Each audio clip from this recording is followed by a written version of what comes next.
بسم اللہ الرحمن الرحیم نحمدہ ونصلی علی رسولہ الکریم اما بعد فاعوذ باللہ من الشیطان الرجیم بسم اللہ الرحمن الرحیم وقرن فی بیوتکن ولا تبرجن تبرج الجاہلیۃ الاولی صدق اللہ العظیم۔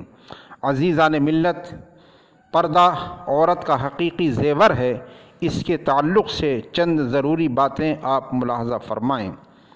اسلام نے خواتین کو عزت و حرمت کا جو مقام بخشا ہے اور اس کی تقدیس کی حفاظت کے لیے جو تعلیمات دی ہیں وہ دنیا بھر کے مذاہب اور اقوام میں ایک منفرد حیثیت کی حامل ہیں۔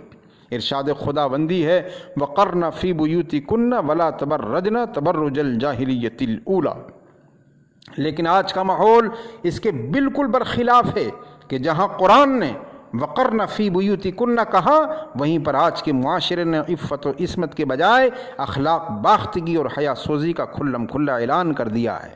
چنانچہ جب مغرب میں تمام اخلاقی اقدار کی آزادی کی ہوا چلی تو مرد نے عورت کے گھر میں رہنے کو اپنے لیے دوہری مصیبت سمجھا۔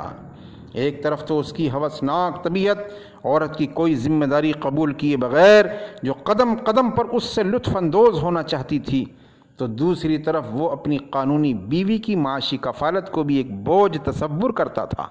چنانچہ عورت کو یہ پڑھایا گیا کہ تم کو اب تک حکومت و سیاست کے ایوانوں سے محروم رکھا گیا تھا، اب تم باہر آ کر زندگی کی جد و جہد میں برابر کا حصہ لو، دنیا بھر کے اعزاز اور اونچے اونچے منصب تمہارا انتظار کر رہے ہیں۔ عورت بیچاری ان دل فریب نعروں سے متاثر ہو کر گھر سے باہر آئی اور پروپیگنڈے کے تمام وسائل کے ذریعے شور مچا مچا کر یہ باور کر دیا گیا اسے صدیوں کی غلامی کے بعد آج آزادی ملی ہے اور اب اس کے رنج کا خاتمہ ہو گیا ہے۔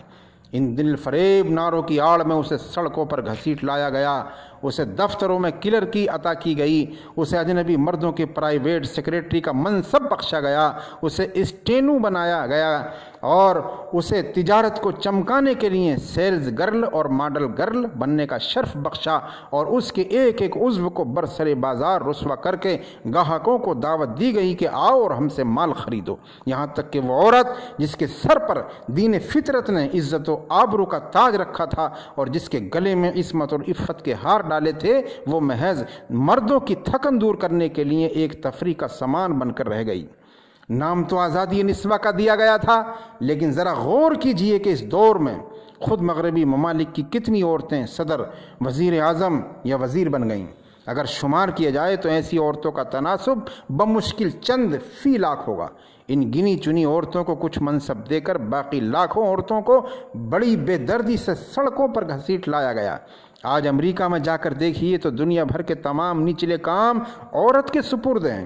ہوٹلوں میں مسافروں کے کمرے صاف کرنے، ان کے بستر کی چادریں بدلنے کی خدمات تمام تر عورتوں کے سپرد ہیں۔ دکانوں پر مال بیچنے کے لیے مرد خال خال نظر آتے ہیں۔ یہ واقعات کسی خیالی دنیا کے نہیں ہیں، یہ مغربی دنیا کے وہ ناقابل انکار حالات ہیں جن کا ہر شخص وہاں جا کر مشاہدہ کر سکتا ہے۔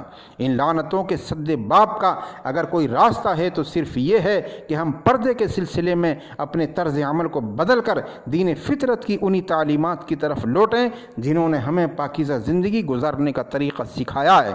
آج ضرورت اس بات کی ہے کہ اخلاص اور حکمت کے ساتھ مؤثر انداز میں حق کی دعوت متواتر پہنچتی رہے۔ اگر خدا نخواستہ اس مرحلے میں، اس فریضے میں کوتاہی جاری رہی تو اصلاح کی کوششیں روز بروز مشکل تر ہوتی جائیں گی اور خدا نہ کرے کہ ہمارے معاشرے میں وہ صورتحال پیدا ہو جس سے مغربی ممالک دوچار ہیں۔ اللہ تعالی ہم سب کو خلوص و محبت کے ساتھ احساس اور عمل کی توفیق رفیق عطا فرمائے۔ وما علینا الا البلاغ۔